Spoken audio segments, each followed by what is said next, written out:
Former Harare South MP Comrade Shadrack Mashamombe aiwa tinoona kuti wofaiwa zvekare.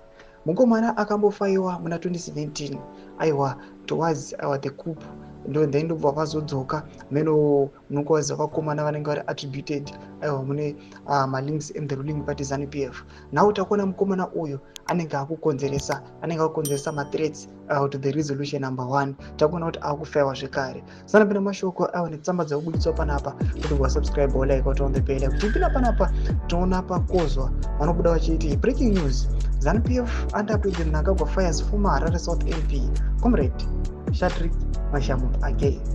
This is the second time after he was fired in December 2017.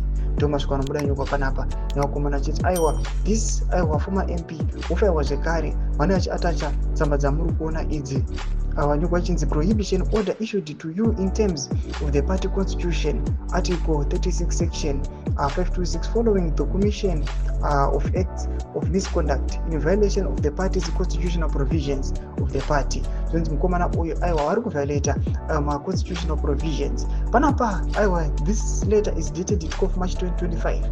Nazoratidza kuti aiwa mukomana uyu atopaiwa recently. We do not know kuti vakomana ava vaviolata chii panguva ino yazvisiri clear. Noda kunguti munhu aringoonekwa achingenda against the resolution number 1 vakomana havasi kumira, you'll be fired, you'll be expelled, and they do not tolerate. Vanoziva kuti aiwa ZANU-PF ibato rihombe, mukabuda vamwe vanouya ende vakawandisa vanhu varimo.